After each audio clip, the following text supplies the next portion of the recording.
Box office దగ్గర year one of the most awaited movies లో ఒకటిగా నిలిచిన రజనీకాంత్ నటించిన కూలీ సినిమా లోకేష్ కనకరాజ్ డైరెక్షన్ లో రజనీకాంత్ నటించడంతో ఓ రేంజ్ లో హైప్ ను దక్కించుకుంది. ఫస్ట్ లుక్ నుండి ప్రోమోలు అన్ని కూడా సినిమా మీద బజ్ ను అలా పెంచుతూ వెళ్లిపోయాయి. ట్రైలర్ ఒక్కటి అంచనాలను అందుకోకపోయినా కానీ అప్పటికే సినిమా మీద ఎక్స్పెక్టేషన్ నెక్స్ట్ లెవెల్ కి వెళ్లిపోవడంతో ట్రైలర్ ఎలా ఉన్నదన్నది కూడా పట్టించుకోకుండా ఆడియన్స్ థియేటర్స్ కి భారీ లెవెల్లో ఎగబడి వచ్చేశారు. దాంతో ప్రీమియర్స్ కి సినిమాకు కొంచెం మిక్స్డ్ రెస్పాన్స్ లభించినా త్రూ అవుట్ డే అంతా కంప్లీట్ అయ్యే టైం కి ఫైనల్ గా ఇలాంటి టాక్ ను సినిమా సొంతం చేసుకుంది అన్నది ఒకసారి గమనిస్తే, ముందుగా ఈవినింగ్ అండ్ నైట్ షోలకు భారీగా తరలి వచ్చిన ఫ్యామిలీ ఆడియన్స్ విషయానికి వస్తే సినిమాలో వైలెన్స్ పార్ట్ కొంచెం ఎక్కువైన ఫీలింగ్ అయితే కలిగినా కానీ అనిరుద్ అందించిన సౌండింగ్, బ్యాక్గ్రౌండ్ స్కోరు, సాంగ్స్ అన్ని కూడా బాగానే ఎలివేట్ అయ్యేలా డైరెక్టర్ తీర్చిదిద్దారని, రజనీకాంత్ ను ఉన్నంతలో బాగానే ప్రజెంట్ చేశారని, నాగార్జున రోల్ కూడా ఇంపాక్ట్ పర్వాలేదనిపించే విధంగా ఉందని చెప్తూ ఉన్నారు. కథ పాయింట్ అంత బలంగా ఏమీ లేకపోవడంతో అక్కడక్కడ సినిమా బోర్ ఫీలింగ్ కలిగినా కానీ మొత్తం మీద సెకండ్ హాఫ్ లో క్లైమాక్స్ పార్ట్ లో వింటేజ్ రజనీకాంత్ ను చూపించిన విధానం,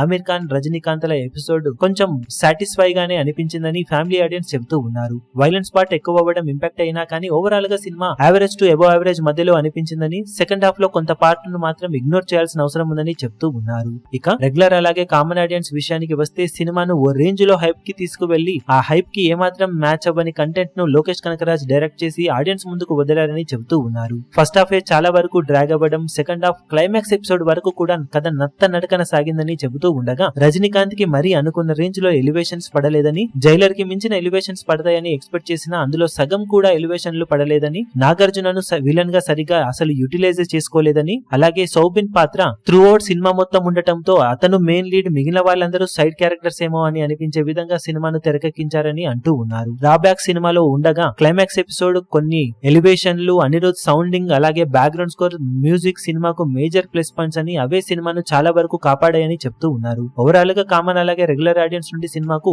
యావరేజ్ లోపే టాక్ అయితే వినిపిస్తూ ఉందని చెప్పాలి.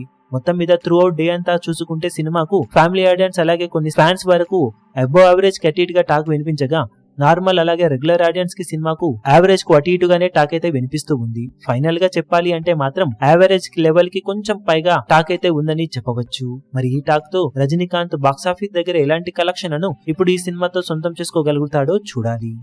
ఈ వీడియో మీకు నచ్చినట్లయితే లైక్ చేయండి, షేర్ చేయండి, ఛానల్ ను సబ్స్క్రైబ్ చేయడం మాత్రం మరవకండి. ఏ చిన్న అప్డేట్ ను మిస్ అవ్వకూడదు అనుకుంటే బెల్ ఐకాన్ ను ప్రెస్ చేయండి.